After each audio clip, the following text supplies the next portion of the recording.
Welcome to Brainypedia skills. I hope आप सभी लोग अच्छे होंगे।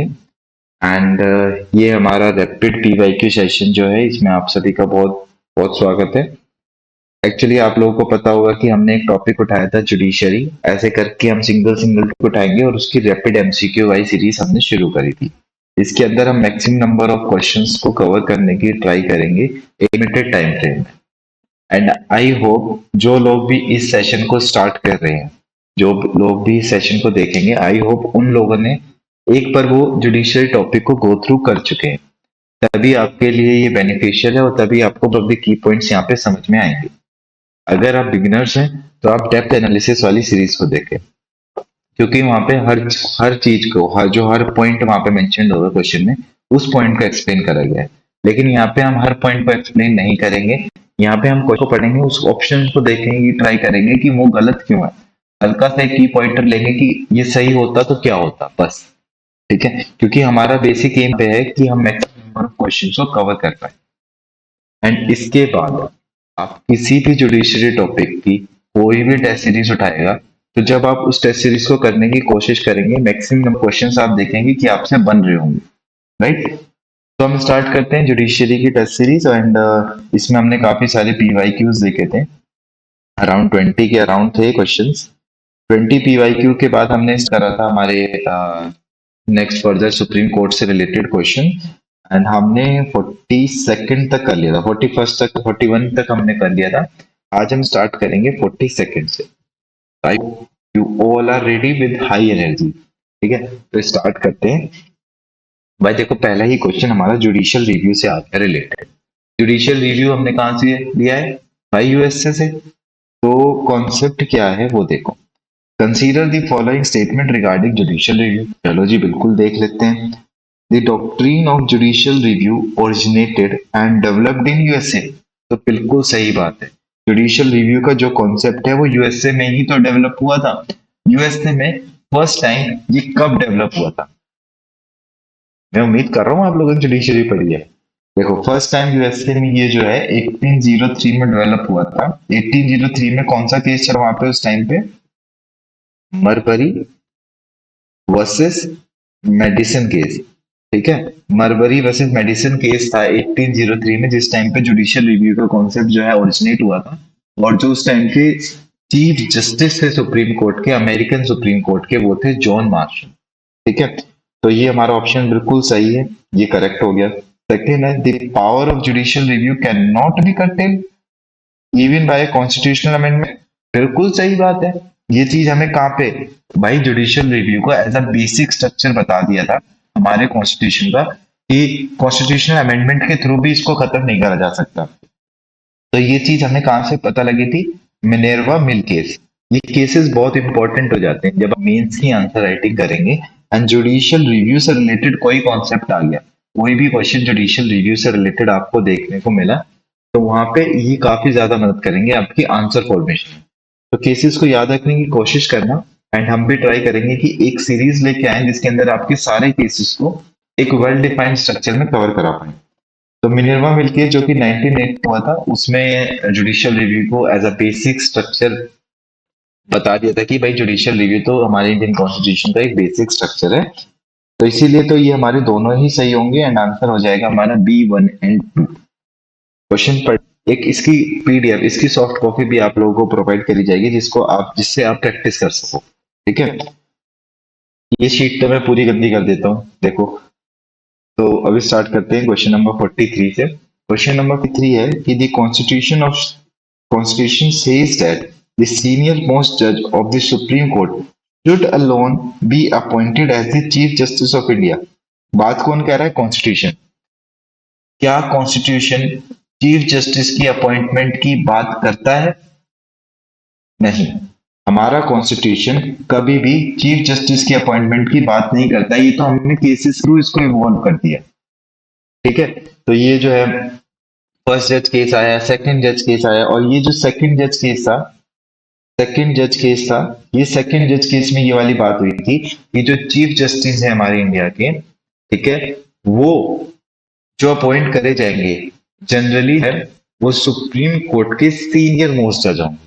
और ये जो सीनियर मोस्ट जज होने का जो प्रोविजन है, ये आज तक दो बार हमें टूटा हुआ देखने को मिला, 1973 में और 1977 में। 1973 और 1977, जब ये 1977 में टूटा था, उस टाइम पे HR खन्ना जी थे जो चीफ जस्टिस को बनना था, ठीक है। मतलब कि ये जो सीनियर मोस्ट जज होने का जो प्रोविजन था कि भाई जो सीनियर मोस्ट जज होगा वही चीफ जस्टिस बनेगा इंडिया का, तो ये प्रोविजन आज से दो बार टूटा है ना। और ये कब आया था पहली बार ये कॉन्सेप्ट? सेकंड जज केस में इसके बारे में सुनाया गया था। तो ये स्टेटमेंट हो गई हमारी गलत, क्योंकि कॉन्स्टिट्यूशन नहीं कहता है। क्वेश्चन में पूछा है which of the following statements are correct, correct वाली चीजें। तो भाई पहली तो नहीं है, ये तो, पहली तो नहीं है, तो ये तो हमारी गलत हो जाएगी। The consultation with the Chief Justice of India is obligatory for the President to appoint the other judges of Supreme Court. ये तो बिल्कुल सही है भाई। जो वर्ड कंसल्टेशन है, जब तक हमारा थर्ड चीज सेकंड जज केस आया और थर्ड जज केस आया, उसमें यही कहा गया कि ये जो कंसल्टेशन है ये नेसेसरी है और ये बाइंडिंग हो जाएगी, ठीक है। ये बाइंडिंग होगी प्रेसिडेंट पे। अगर नेसेसरी नहीं है तो बाइंडिंग कैसे हो जाएगी, राइट। तो ये स्टेटमेंट हमारी बिल्कुल सही है, तो आंसर हो जाएगा हमारा बी, सेकंड ओनली। मूव करते हैं नेक्स्ट क्वेश्चन पे। नेक्स्ट क्वेश्चन कहता है with reference to the appellate jurisdiction, appellate jurisdiction याद है ना, appellate jurisdiction of supreme court which of the following statements are incorrect, ठीक है। इसने यहाँ पे पूछा है इनकरेक्ट, है ना। तो हमारा जो फोकस रहेगा वो स्टेटमेंट पे रहेगा कि कौन सी स्टेटमेंट इनकरेक्ट, इन चीजों पे ज्यादा फोकस कर रखे। देखो अब तक करेक्ट पूछ रहा था, अचानक उसने पूछ लिया इनकरेक्ट, राइट। तो पहला है the certification of high court is not necessary to appeal in any civil case but required in case. अरे भाई बिल्कुल उल्टी बात बोल रहा है तो, ठीक है। अगर भाई सुप्रीम कोर्ट में अपील करना है, सिविल केस है, ठीक है, तो हाई कोर्ट का सर्टिफिकेशन नेसेसरी है। लेकिन हाँ क्रिमिनल केस है तो नेसेसरी नहीं है, हाँ मतलब कि वही सर्टिफिकेशन रिक्वायर्ड नहीं है। लेकिन हाँ हाई कोर्ट जो है वो सर्टिफिकेशन दे सकता है अगर उनको लगा कि हाँ ये जो मैटर है ये फिट है अपील करने के लिए। तो हाई कोर्ट जो, अगर हम बात करें इसकी हाई कोर्ट की सर्टिफिकेशन की सिविल केसेस में, तो ये नेसेसरी है। क्रिमिनल केसेस में बताया कि हाँ सर्टिफिकेशन एज सच रिक्वायर्ड नहीं होता है, क्रिमिनल केसेस में तभी रिक्वायर होगा जब हाई कोर्ट चाहेगा कि इस केस, ये जो केस है ये अपील करने के लिए फिट है। स्टेटमेंट हमारी बिल्कुल गलत हो जाएगी। तो जहां जहां वन है वो ऑप्शन हमारा बिल्कुल सही होगा, ऑप्शन एलिमिनेशन। लेकिन अब आप लोग इसको यूज नहीं कर सकते हो। Only those civil cases can be appealed before the Supreme Court which exceed a certain monetary limit. ऐसा कुछ भी होता है भाई, बिल्कुल ऐसा कुछ था कभी। लेकिन जब 30th अमेंडमेंट एक्ट हुई, जब 30th अमेंडमेंट एक्ट हुई 1972 में, तो ये मॉनेटरी लिमिट थी, ये हटा दी गई। उसके बाद कहा कि अब कोई भी मॉनेटरी लिमिट नहीं है। अगर ये क्वेश्चन 1972 से पहले पूछा गया होता, ठीक है, आंसर सही होता। लेकिन अब ये आंसर गलत है, क्योंकि after the 30th amendment act of 1972 monetary limit का जो कॉन्सेप्ट है वो बिल्कुल हटा दिया गया, ठीक है। तो ये स्टेटमेंट भी हमारी गलत हो जाएगी। तो हमारा जहां जहां टू नहीं है उसको भी काट दो। अब हमारे पास बची 50-50 की लाइफ लाइन। अब देखो कौन सा सही होगा। Only those criminal cases can be appealed before the supreme court that involve death sentences. क्या भाई ऐसा कुछ भी है कि सिर्फ डेथ सेंटेंसेस वाले ही केसेस जो है सुप्रीम कोर्ट में अपील किए जा सकते हैं? भाई ऐसा कुछ भी नहीं है। अ पर्सन, मान लो हाई कोर्ट ने किसी पर्सन को 10 साल से ज्यादा की सजा दे दी, जेल, इम्प्रिजनमेंट, तो वो केसेस भी तो अपील हो सकते हैं। तो भाई आपने तो बिल्कुल एब्सोल्यूट स्टेटमेंट दे दी, तो ये स्टेटमेंट भी हमारी गलत होगी एंड आंसर हो जाएगा 1, 2 एंड 3, ऑप्शन नंबर डी, ठीक है। तीनों पॉइंट समझ में आ गए ना, कैसे सिविल केसेस में सर्टिफिकेशन रिक्वायरमेंट है और क्रिमिनल केसेस में एक हद तक नहीं है। लेकिन हाँ अगर हाई कोर्ट को लगता है कि ये पर्टिकुलर केस सुप्रीम कोर्ट में जाने के लिए है तो अपील दे दो। Second case 30th amendment act 1972 देखी कि मॉनेटरी लिमिट हटा दी। फिर थर्ड केस सही चीज। चलो मूव ऑन करते हैं नेक्स्ट क्वेश्चन पे। 45 अभी तक तीसरा क्वेश्चन आया है। 45 question, the constitution ensures independence of judiciary through which of the following provision, ठीक है। किससे जो है कॉन्स्टिट्यूशन इंडिपेंडेंस जो नेचर है जुडिशरी का वो अपॉइंट कर मतलब कि कॉन्स्टिट्यूशन कहता है, याद रखना कॉन्स्टिट्यूशन इंश्योर कर रहा है। ठीक है, कोई भी जज केस इंश्योर नहीं कर रहा, कोई भी पार्लियामेंट का कोई भी लॉ इंश्योर नहीं कर रहा, it is the constitution which ensures. इन चीजों पे फोकस रखना। द अपॉइंटमेंट ऑफ जजेस is done through the collegium system. ये जो कॉलेजियम सिस्टम वाली बात है, क्या ये हमारा कॉन्स्टिट्यूशन कहता है? नहीं, ये तो हमारा सेकंड जज केस से आया है, तो ये तो काट दो, तो ये स्टेटमेंट तो हमारी गलत हो जाएगी। Providing fix tenure to the जजेस, भाई कॉन्स्टिट्यूशन ने तो कोई फिक्स टेन्योर दिया ही नहीं है। हाँ, हाउएवर 65 ईयर्स की एज तक ये रहता है। ठीक है, और ये अगर इसको रिजाइन करना है तो प्रेसिडेंट को लिख के रिजाइन भी कर सकता है। लेकिन जो जजेस हैं, जजेस फिक्स टेन्योर नहीं बताया गया है। ठीक है, तो जजेस को फिक्स टेन्योर नहीं बताया गया हमारे कॉन्स्टिट्यूशन में, तो ये हमारा गलत हो जाएगा। इसमें बच्चे कंफ्यूज हो जाते हैं कि हाँ हमने तो पढ़ा है कि 65 ईयर्स की एज तक जो है वो रहता है, लेकिन ये 65 ईयर्स की एज किसने दिखाई, किसने बताई है? Parliament by law. इसलिए मैंने क्वेश्चन की स्टार्टिंग में ही आपको कहा कि याद रखना पार्लियामेंट का कंसीडर नहीं होगा, और जो जजेस केस की वजह से आते हैं वो भी कंसीडर नहीं होगा। कॉन्स्टिट्यूशन की बात करी गई है क्वेश्चन में, तो पहले दोनों तो हमारे गलत हो गए। अब question number 3, statement number 3, the constitutional jurisdiction and powers of the supreme court can not be. ये तो बिल्कुल सही बात है। जो मतलब कि जो भी ये कॉन्स्टिट्यूशन की जुरिस्डिक्शनरी पावर है, ये पार्लियामेंट बाय लॉ अपने उससे मतलब पार्लियामेंट बाय लॉ से खत्म नहीं हो सकती। तो ये स्टेटमेंट हमारा हो जाएगा सही, और यही मेंटेन करता है इंडिपेंडेंस ऑफ जुडिशरी। तो हमें जहां 3 देखो 1 एंड 2 हमारा गलत था, तो ये तो गलत हो जाएगा।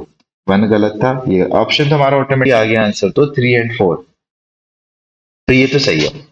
अब हमें पता नहीं कि फोर्थ ऑप्शन क्या था, लेकिन बिना पढ़े हमारा आंसर हो गया सही। देखो फिर भी देख लेते हैं क्या है। जनरली द कंडक्ट ऑफ जजेस in the discharge of their duties can not be discussed in both the houses of parliament. Exactly, जो जज जो भी बात कर रहे हैं या फिर जो भी वो अपनी ड्यूटीज को परफॉर्म करते टाइम जो भी एक्शंस ले रहे हैं, वो डिस्कस नहीं होते पार्लियामेंट में। लेकिन कब हो सकते हैं? जब इम्पीचमेंट मोशन चल रहा हो, इन द रिमूवल प्रोसेस, उस टाइम पे ये चीजें डिस्कस करी जा सकती हैं। लेकिन नॉर्मली ये चीजें डिस्कस नहीं होती, तो इसलिए फोर्थ भी सही होगा। मूव ऑन करते हैं 46 क्वेश्चन पे। एटलीस्ट 15-20 क्वेश्चन तो करने ही है। 46 question, in the contact appointment of supreme court जजेस। चलो अब अपॉइंटमेंट भी करा लेते हैं। क्वेश्चन कह रहा है कि जो चीफ जस्टिस है इंडिया का अपॉइंट्स जजेस of the supreme court in consultation with the 4 senior most जजेस। कहां पे देखा ये? थर्ड जज केस कब हुआ था? 1998। तो ये स्टेटमेंट तो कैसी हो गई? करेक्ट। ठीक है, सेकंड स्टेटमेंट पे आओ। उसने पूछा क्या है? Incorrect statement. ठीक है, इनकरेक्ट स्टेटमेंट पूछी है उसने। ओके जी, तो पहली स्टेटमेंट हमारी करेक्ट। दूसरी स्टेटमेंट क्या है? According to the constitution the appointment of acting CJ is made by the president. क्या लगता है कौन सा आर्टिकल? 126 है ना? तो प्रेसिडेंट ही तो अपॉइंटमेंट करता है एक्टिंग सीजीआई की। एग्जैक्टली, जो सुप्रीम कोर्ट है। ठीक है, एक्टिंग सीजीआई जो है ये हमारा कौन से आर्टिकल में, एक्टिंग सीजीआई का जो रिलेटेड प्रोविजन है वो हमारे आर्टिकल नंबर 126 में मेंशन है। ठीक है, एक्स सीजीआई कौन होता है पता होगा ना, कि जब वैकेंसी क्रिएट हो जाए, किसी भी बाय मीन से वो बाहर गए हों या फिर डेथ हो गई, रिजाइन कर दिया हो, इन पर्टिकुलर केसेस में। Statement 3, now not a single person who has been a distinguished jurist in the opinion of the president has been appointed as the judge of Supreme Court। क्या ऐसा क्या है? देखो, सुप्रीम कोर्ट जज होने के लिए सबसे इंपॉर्टेंट फैक्ट है कि भाई the person should be a citizen of India. Right, supreme court का अगर पर्सन जज है तो उस सबसे इंपॉर्टेंट फैक्ट होता है कि the person should be the जज ऑफ सुप्रीम कोर्ट, मतलब the person should be the citizen of India. Right, कोई कह रहा है कि आज तक की अगर हम बात करें तो कोई भी जो डिस्टिंग्विश्ड जूरिस्ट रहे हैं, ठीक है, डिस्टिंग्विश्ड जूरिस्ट जो भी आज तक डिस्टिंग्विश्ड जूरिस्ट रहे हैं, वो अपॉइंट नहीं करे गए एज जज ऑफ सुप्रीम कोर्ट। तो ये स्टेटमेंट भी बिल्कुल सही है। ठीक है, ये स्टेटमेंट भी हमारी बिल्कुल सही, हमारी तो ये तो तीनों स्टेटमेंट सही हो गई। ठीक है, तो ये क्वेश्चन ही हमारा गलत होगा, इसको हम कलेक्ट कर लेंगे करेक्ट, और हम आंसर में लिख लेंगे 1, 2 एंड 3, क्योंकि हमारी यहाँ पे तीनों ही स्टेटमेंट बिल्कुल सही। राइट, तीनों स्टेटमेंट्स के बारे में हमने पढ़ा हुआ है। पहली स्टेटमेंट हमारी 1998 का जो थर्ड जैसा वो क्लेरिफाई कर रहा है, सेकंड स्टेटमेंट हमारा आर्टिकल 126 कर रहा है, और थर्ड स्टेटमेंट जो जनरल स्टेटमेंट है ये हमें पता होगी कि भाई जो है अब तक टिल नाउ जो डिस्टिंग्विश्ड जूरिस्ट है टोटल नंबर, आज तक कोई भी वो अपॉइंट रह गया है एज जज ऑफ सुप्रीम कोर्ट। चलो क्वेश्चन नंबर 47 पे आते हैं। तो क्वेश्चन नंबर 40 इसकी अगर हम बात करते हैं, जिसने पूछा है करेक्ट, चलो हम करेक्ट लिखेंगे। तो जब हम करेक्ट की बात करते हैं, केशव नंदा भारती केस से रिलेटेड आ गया। तो केशव नंदा भारती केस ऑफ 1973 जिसने भी पढ़ा होगा वो इस क्वेश्चन का इजीली आंसर दे पाएंगे। पहला है the constituent power of the parliament is limited, ठीक है बिल्कुल, and it's subject basic structure of the constitution, ये तो बात बिल्कुल सही है। केशव नंदा भारती केस में बेसिक स्ट्रक्चर को ही तो डिफाइन करा कि भाई कॉन्स्टिट्यूशन पार्लियामेंट जो है कोई भी लॉ बनाए, लेकिन बेसिक स्ट्रक्चर को नहीं कर सकता। और कॉन्स्टिट्यूशन हमारा ये बेसिक जो बेसिक स्ट्रक्चर का वर्ड है ये हमारे कॉन्स्टिट्यूशन में मेंशन भी नहीं है। ठीक है, और इसके अंदर कौन से प्रोविजन आएंगे ये भी मेंशन नहीं है। तो जुडिशरी को जब लगेगा कि हाँ ये जो पर्टिकुलर वर्ड है जैसे जुडिशियल रिव्यू है, अब तक नहीं था, लेकिन जुडिशरी को लगा कि ये तो भाई मेरे को हमें थ्रेट हो जाएगा, तो उन्होंने उसको वहां पे ऐड ऑन कर दिया। तो हमारा वन है सही, तो ये ऑप्शन हमारा हो जाएगा गलत, क्योंकि यहाँ पे वन नहीं है। Right to property is not a part of basic structure, बिल्कुल सही है बात है। राइट प्रॉपर्टी जो है वो हमारे बेसिक स्ट्रक्चर का पार्ट नहीं है। Earlier right to property 19 clause F में था, फिर इसको अपनी 100 ए में डाल दिया एज अ लीगल राइट। अब ये क्या है, लीगल राइट है, और ये हमारे बेसिक स्ट्रक्चर का पार्ट नहीं है। इसकी वजह से प्रॉब्लम क्या हो रही थी, 1989 में इसको ले लिया गया था वापस। प्रॉब्लम क्या हो रही थी इसकी वजह से, मान लो तुम्हारी कोई जमीन है, ठीक है, अब गवर्नमेंट को वहां पे रोड है थी, गवर्नमेंट आई रोड बनाने, तुमने कहा कि ये तो मेरी जमीन है, मैं नहीं दे रहा हूँ। अब भाई लेकिन गवर्नमेंट की कुछ पॉलिसीज थी, गवर्नमेंट चाहती थी अच्छा इंफ्रास्ट्रक्चर बने, तुमने मना कर दिया। अब गवर्नमेंट ने जबरदस्ती तुमसे रोड ले ली, तुम गए सुप्रीम कोर्ट कि सर जी हमारे फंडामेंटल राइट का वायलेशन हुआ। अच्छा जी, अगर आपका फंडामेंटल राइट का वायलेशन हुआ है तो भाई गवर्नमेंट कंपनसेट भी करेगी, आपको जमीन भी मिलेगी, जमीन मिल गई आपको। तो इसकी वजह से क्या प्रॉब्लम हो रही थी कि सब लोग ऐसे ही करने लग रहे थे। मोस्ट ऑफ द एरियाज में जमीनें जो थी पहले ऐसी डिवाइड हुई थी, आपने बड़ा हो गया तुम्हारी सेटलमेंट सिस्टम, सारा हिस्ट्री का पार्ट है। तो ये जो सारी चीजें थी, जब आपके पास जमीनें थी उसको दे नहीं पा रहे थे, तो राइट टू प्रॉपर्टी उसने as a from fundamental right से उठाया 1979 में, और उसको एज लीगल राइट में डाल दिया। अब करो बहस, ठीक है। तो ये चीज हो गई, preamble is a part of the constitution, exactly. जो केशव नंदा भारती केस हुआ था 1973, उसी में बताया गया था कि ये जो प्रियम्बल है हमारा कॉन्स्टिट्यूशन का पार्ट है। क्योंकि देखो 1960 में ना प्रियम्बल से रिलेटेड एक केस और हुआ था, 1916 में बरूबरी यूनियन केस। बरूबरियन केस जो हुआ था 1960 में, उसमें कहा था कि प्रियम्बल जो है हमारे इंडियन कॉन्स्टिट्यूशन का पार्ट नहीं है। लेकिन फिर केशव नंदा भारती केस जो 1973 में हुआ, उसने कहा कि हाँ प्रियम्बल जो है वो हमारे इंडियन कॉन्स्टिट्यूशन का ही पार्ट है। तो हमारा स्टेटमेंट 1 भी सही है, 2 भी सही है और 3 भी सही है। क्वेश्चन में पूछा है करेक्ट, तो हमारा आंसर हो जाएगा 1, 2 एंड 3। मूव ऑन करते हैं 48 क्वेश्चन, कोर्ट ऑफ रिकॉर्ड। चलो जी, कोर्ट ऑफ रिकॉर्ड से रिलेटेड क्वेश्चन आ गया। As a court of record which of the following statement are correct, correct ही पूछा है इसने, सही वाले बताने about the supreme court of India. ठीक है जी, सुप्रीम कोर्ट ऑफ इंडिया से रिलेटेड जितने भी करेक्ट प्रोविजंस हैं कोर्ट ऑफ रिकॉर्ड से रिलेटेड वो हम आने, चलो बताते हैं। The judgments, proceedings and acts of the Supreme Court cannot be questioned when produced before any subordinate court। बिल्कुल एग्जैक्टली यही बात होती है।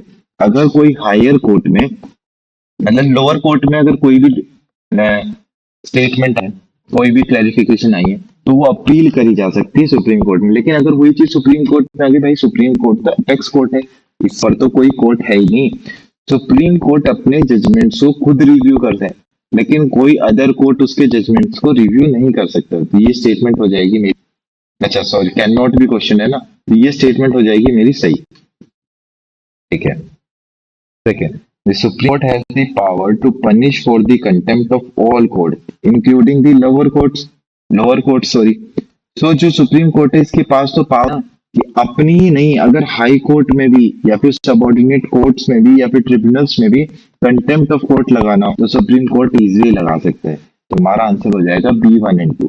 जिसने भी कोर्ट ऑफ रिकॉर्ड पढ़ा होगा वो इसको देखते ही आंसर कर गया होगा। हमने तो फिर भी 1 मिनट लिया है, जिसने इसको पढ़ा वो इसको कुछ सेकंड्स में सॉल्व कर लेगा, राइट। अब मूव करते हैं क्वेश्चन नंबर 49। आपने देखा होगा कि वैरायटी ऑफ क्वेश्चंस हैं, सुप्रीम कोर्ट का पूरा टॉपिक कवर हो गया है ना। तो क्वेश्चन है, which of the following statement is correct under the supreme court's power to review under article 137। जो 137 है, जो जो आर्टिकल नंबर 137 है, वो बेसिकली जो सुप्रीम कोर्ट को पावर देता है कि वो किसी भी जजमेंट को या फिर किसी भी मतलब किसी भी ऑर्डर को रिव्यू कर सकता है। ये हमारे आर्टिकल नंबर 137, अभी हमने इसके ऊपर भी देखा था, राइट। तो सबसे पहले क्वेश्चन आता है कि it can examine the constitutionality of executive order of only, भाई किसने कहा खाली सेंट्रल गवर्नमेंट की, स्टेट गवर्नमेंट भी आ जाएगी ना, तो वो उसकी कॉन्स्टिट्यूशनलिटी या फिर लीगैलिटी चेक कर सकते हैं। तो ये स्टेटमेंट मेरी एब्सोल्यूट स्टेटमेंट मोस्ट प्रोबेबली आप देखेंगे कि अराउंड 70 to 80% में एब्सोल्यूट स्टेटमेंट गलत होंगे। तो ये ऑप्शन हो जाएगा मेरा गलत। It can review its own judgment and order, बिल्कुल कर सकता है भाई, आर्टिकल 137 कहता ही ये बात है, ठीक है ना।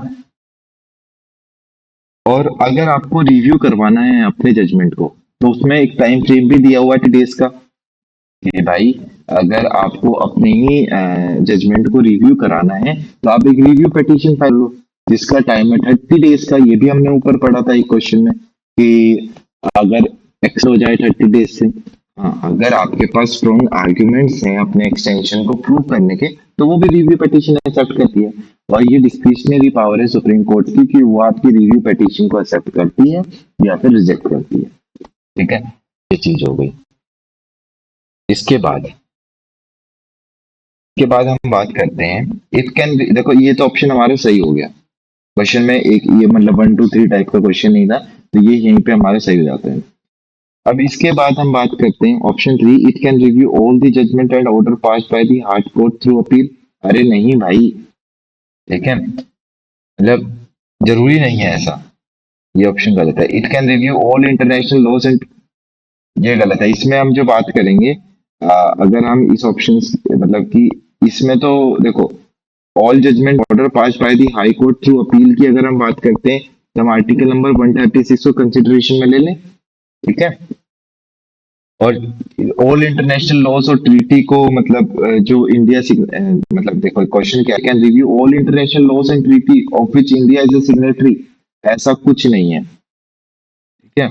इंटरप्रेट करने की पावर है और मतलब कि प्रेसिडेंट, ये चीज है सुप्रीम कोर्ट जो है ओपिनियन दे सकता है, मतलब कि अपने सजेशंस दे सकता है प्रेसिडेंट को, ठीक है। अब वो प्रेसिडेंट की आगे मर्जी होती है, ठीक है। मतलब डायरेक्टली सुप्रीम कोर्ट रिव्यू नहीं कर सकता, ये पावर तो प्रेसिडेंट की है भाई। प्रेसिडेंट चाहे तो ओपिनियन, एक एडवाइजरी, एक एडवाइस ले सकता है, वो भी सुप्रीम कोर्ट से। तो इसलिए स्टेटमेंट हमारी हो जाएगी गलत, it reviews are on judgment, ये हो जाएगा सही। तो मूव ऑन करते हैं क्वेश्चन नंबर 50 पे। Consider following statements regarding the supreme court of India. कब से सुप्रीम कोर्ट, चलो देखते हैं। क्या है दी कॉन्स्टिट्यूशन, इसने पूछा क्या है, consider the following statement regarding the supreme court of India, ठीक है। The constitution authorize the president to appoint places other than Delhi as the seat of supreme court.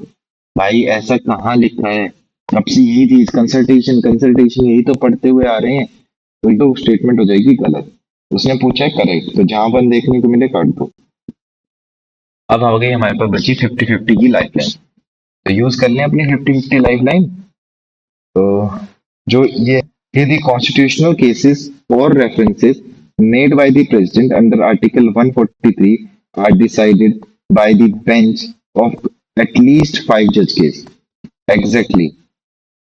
और ये जो जजमेंट्स ये एक ओपन कोर्ट से डिलीवर होते हैं। ठीक है, ये तो आपने पढ़ा होगा, जब जब आर्टिकल 143 को पढ़ रहे होंगे तो उसमें यही तो है कि कॉन्स्टिट्यूशनल केसेस से रिलेटेड 5 जज बेंच होने चाहिए, है ना। एटलीस्ट 5 जज बेंच होने चाहिए और ये ओपन कोर्ट से ये जो डिसीजन होते हैं ये डिलीवर होते हैं। तो हमारा ऑप्शन नंबर 2 तो सही है। तो जहां जहां 2 देखने को मिला दोनों सही है। थर्ड स्टेटमेंट है कि all proceedings in the supreme court should be in English but petition can be allowed in. भाई ऐसा तो कुछ भी नहीं है। ठीक है, जो सुप्रीम है वो मतलब उन्हीं पेटिशन और उन्हीं अपील को अलाउ करता है जो खाली इंग्लिश में होती हैं। ठीक है, लेकिन हियरिंग जो है वो किसी भी लैंग्वेज में ले सकते हैं। ये हमारा स्टेटमेंट हो जाएगी गलत। अगर हमसे पूछ लेता ये स्टेटमेंट को काट दो फिलहाल, ये तो जो बहुत बेसिक सी जनरल सी स्टेटमेंट आ गई।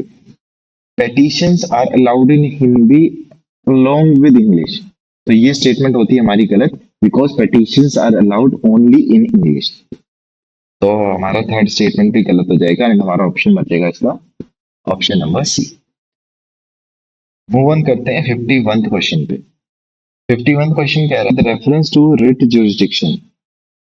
ठीक है, रिट जुरिसडिक्शन को देख लेते हैं। Supreme court and high court which of the following statement are correct. ठीक है, only the writ jurisdiction of supreme court and not that of high court is part of basic structure of the constitution. ऐसा कहाँ लिखा है? इसमें हम बात करेंगे चंद्र कुमार केस की।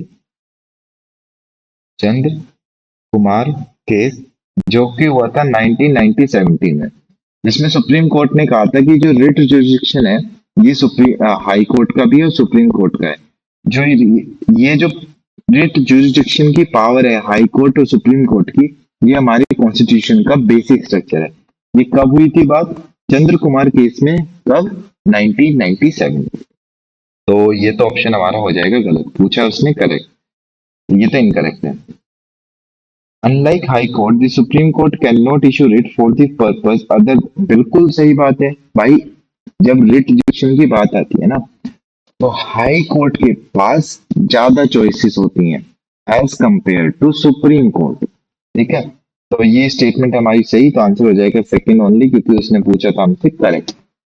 राइट, मूव ऑन करते हैं क्वेश्चन नंबर 52 पे। इसमें फिर से आ गई एडवाइजरी जुरिसडिक्शन। ठीक है, आर्टिकल नंबर 143 करेंगे। The supreme court must tender its opinion to the president if the dispute arise out of any pre constitution treaty. बिल्कुल, आर्टिकल नंबर 43 ले लो। अगर भाई प्रेसिडेंट को कोई प्री कॉन्स्टिट्यूशन ट्रीटी से रिलेटेड डिस्प्यूट होगा तो भाई वो वहां पे अपने ओपिनियन दे सकते हैं। The advice tendered by the supreme court with regards to the pre constitutional treaty is binding. गलत, ये एडवाइस जो होती है बाइंडिंग होती ही नहीं है। ठीक है, उसने पूछा क्या है करेक्ट, करेक्ट हो जाएगा हमारा 1, सेकंड हमारा इनकरेक्ट है।